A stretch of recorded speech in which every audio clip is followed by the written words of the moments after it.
కొంతమంది కామెంట్స్ పెట్టినప్పుడు వాళ్ళే పెద్ద తోపు తురుము, నేనే పెద్ద బ్రిలియంట్ని అనుకొని పెడతారో ఏమో నాకు తెలియదు, కానీ ఏమని కామెంట్ పెట్టారో తెలుసా? క్రిస్టియన్స్ అంట సంకర జాతికి పుట్టారంట, బ్రిటిషర్స్ పుట్టారంట.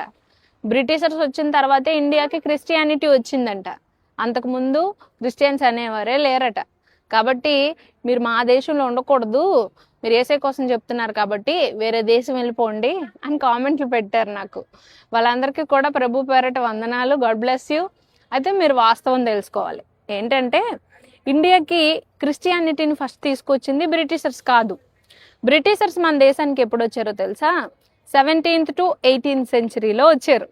తోమా గారు ఇండియాకి ఎప్పుడు వచ్చారో తెలుసా? క్రీస్తు శకం 52వ సంవత్సరంలోనే వచ్చేసారు. తోమా గారు వచ్చిన తర్వాత ఇంచుమించు 1600 సంవత్సరాల తర్వాత బ్రిటిషర్స్ వచ్చారు. మరి ఇప్పుడు చెప్పండి, క్రిస్టియానిటీని బ్రిటిషర్స్ తీసుకొచ్చారా? అందుకు వాళ్ళు వచ్చిన తర్వాత వాళ్ళు వీళ్ళు కలిసిపోయి క్రిస్టియన్స్గా ఏర్పడిపోయారు. సంకర జాతి, ఆ జాతి, ఈ జాతి నోటుకొచ్చినట్టు పెట్టేస్తున్నారు. సంకర జాతి అంటే ఏంటి అంటే, ఏ జాతి వాళ్ళైనా ఏ జాతినైనా పెళ్లి చేసుకోవచ్చు అని కదా. ఇప్పుడు వాళ్ళిద్దరు ఒకవేళ ఇద్దరు ఉన్నారు ఒకే క్యాస్ట్లో ఆర్ ఒకే రిలీజియన్లో, వాళ్ళిద్దరు మనసులు కలిసేయలేదో నాకు తెలీదు. వేరొక మతం అవ్వచ్చు, వేరొక క్యాస్ట్ అవ్వచ్చు, వాళ్ళిద్దరు హృదయాలు కలిస్తే వాళ్ళు పెళ్లి చేసుకోవచ్చు. అంత మాత్రాన వాళ్ళు సంకర జాత, వాళ్ళని వెలవేసేయాలా? ఇంకేదో జరగాల? అందుకే మన ఇండియా ఇలా ఏడుస్తుంది.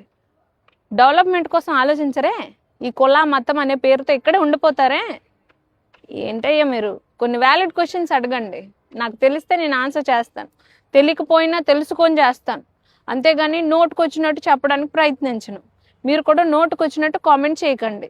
మీరు తిట్టినా ఆబ్వియస్గా మేము బ్లెస్ చేస్తాం, గాడ్ బ్లెస్ యూ. ఇంకా ప్రతిరోజు వాక్యాన్ని చూడాలనుకుంటే ఛానల్ని సబ్స్క్రైబ్ చేయండి. Thank you, God bless you.